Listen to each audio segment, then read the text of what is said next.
एक बार अकबर गहन सोच में थे। ऐसा लग रहा था परेशान हैं। तब एक दरबारी ने उनसे उनकी परेशानी का कारण पूछा।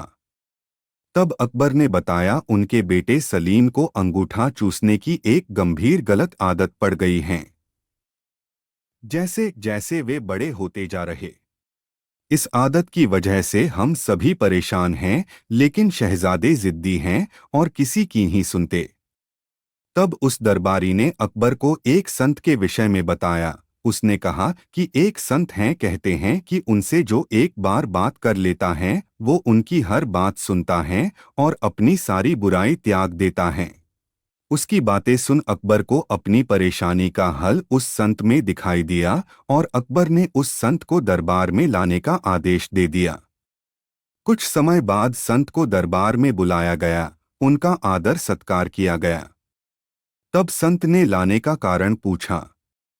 अकबर ने उन्हें सलीम की अंगूठा चूसने की आदत के बारे में बताया और कुछ उपाय करने कहा। अकबर और सभी दरबारी टकटकी लगाए संत को देखने लगे कि वो क्या उपाय करता है। लेकिन संत कुछ देर सोचने के बाद बोला उसे 1 हफ्ते का समय चाहिए, और ऐसा कहकर वो बिना सलीम से मिले चला गया।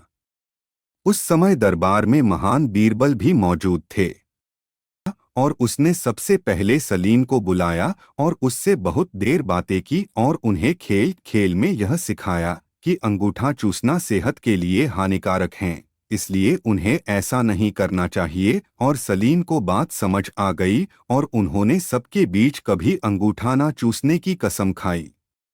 संत ने जो बातें सलीम को समझाई वो सभी आम बातें थी। वो चाहता तो यह बात उसी दिन दरबार में कह सकता है, लेकिन उसने हफ्ते का समय लिया। यह बात अकबर और दरबारियों को हजम नहीं हुई और उन्होंने इसे दरबार की तौहीन माना और अकबर से संत को सजा देने की मांग कर डाली। अकबर भी दरबारियों की बात से सहमत थे और उन्होंने भी सजा देना तय किया।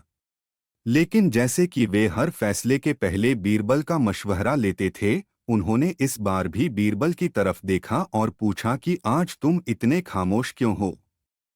क्या तुम्हें नहीं लगता इस संत को सजा मिलनी चाहिए? तब बीरबल अपने अंदाज में खड़ा होता है, दरबार के बीच जाकर कहता है कि जहां पनाह में बिल्कुल उल्टा सोच रहा हूं, इसलिए खामोश हूं। सभा में हल्ला मचने लगता है। सभी को आश्चर्य है कि उल्टा मतलब क्या।